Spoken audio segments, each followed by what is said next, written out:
Salut les KT, on se retrouve dans cette vidéo tout simplement pour parler de Boruto avec le chapitre 56 qui sortira ce mois-ci. Dans cette vidéo, on va tout simplement parler du personnage de Toneri. Rentrons dans le vif du sujet, est-ce que Toneri apparaîtra dans le manga? Car jusqu'à maintenant, on l'a vu dans le film The Last et dans l'anime de Boruto, mais non dans le manga. Mais quand est-ce que Toneri pourrait apparaître dans le manga de Boruto? Car on se rappelle que le manga Boruto est déjà à la moitié de son histoire et que Toneri n'est toujours pas apparu dans cette première partie d'histoire. On peut également rajouter qu'il n'y a aucune référence dans le manga au personnage de Toneri Ototsuki hormis une. Cette fameuse exception, c'est tout simplement les Mitsuki créés par Orochimaru, dont le Mitsuki qu'on connaît qui est l'ami de Boruto et de Sarada. Car on peut se le dire que Mitsuki ou les Mitsuki ressemblent tout simplement au personnage de Toneri Ototsuki. De plus, le mode ermite des serpents de Mitsuki ressemble étrangement à celui de Toneri avec son mode utilisé dans le film The Last. La création des Mitsuki aurait-elle un lien avec Toneri Ototsuki? Il faut se rappeler que des météorites dans le film The Last sont tombés sur la planète Terre venant directement de la Lune. Dans ces débris de météorites, Orochimaru aurait pu tout simplement récolter des cellules appartenant aux Ototsuki et notamment Toneri. La création de Mitsuki serait tout simplement due aux cellules et aux données de Toneri Ototsuki récoltées par Orochimaru. Cela expliquerait tout simplement la ressemblance de Mitsuki à Toneri ainsi que son mode. Toneri pourrait tout simplement apparaître dans le manga par l'intermédiaire de Mitsuki grâce à des explications d'Orochimaru. Cependant, comme le Jogan, Toneri est tout simplement une exclusivité à l'anime. Car oui, dans l'anime, le Jogan de Boruto semble avoir un lien avec Toneri. Mais comment Toneri aurait-il pu confier le Jogan à Boruto sans avoir été en contact avec lui? Peut-être que tout simplement, le Jogan provient de Hinata et Naruto qui ont été en contact avec le Tessengan dans le film The Last. Étant le premier enfant de Hinata et de Naruto, Boruto pourrait tout simplement avoir hérité du pouvoir du Tessengan mais amélioré en Jogan. Le Jogan aurait donc un lien avec le Tessengan qui lui-même a un lien avec Toneri. Dans tous les cas, le Jogan est lié à Toneri et Toneri est lié au Jogan. Et forcément, ils ne feront pas l'apparition l'un sans l'autre dans le manga. Mais comme je l'ai dit précédemment, le personnage de Toneri, tout comme le Jogan, ne pourrait pas apparaître dans le manga et rester dans l'anime pour un aspect commercial et marketing. Car oui, l'antagoniste du film The Last, soit Toneri dans l'anime, c'est une plus-value en termes de finances. Ce personnage étant apprécié par les spectateurs et qui va amener une curiosité ainsi qu'un mystère tout au long de l'anime Boruto,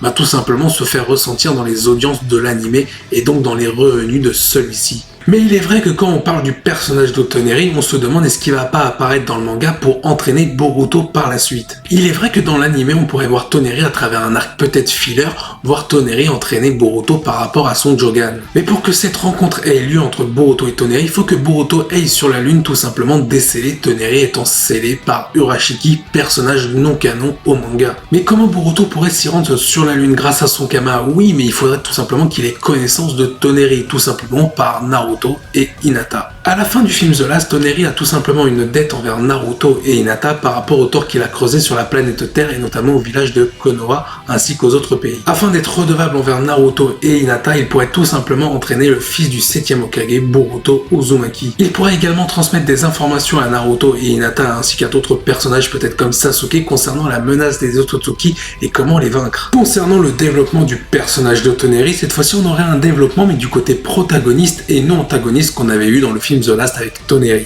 On pourrait donc voir ce personnage avec des intentions bienveillantes voulant aider nos héros. Avec ce développement de Toneri, on pourrait également en apprendre beaucoup plus sur l'histoire des Ototsuki. Il pourrait également nous apporter des informations concernant Momoshiki Ototsuki. Le développement du personnage de Toneri pourrait tout simplement répondre aux attentes de nos héros concernant le problème à résoudre, c'est-à-dire les Ototsuki. En plus, l'anime et le manga, si Toneri apparaît dans le manga, pourraient tout simplement être complémentaires au développement du personnage de Toneri. N'hésitez pas à donner votre théorie en commentaire. Sur ce, je vous dis à la prochaine. Portez-vous bien. Salut les KT.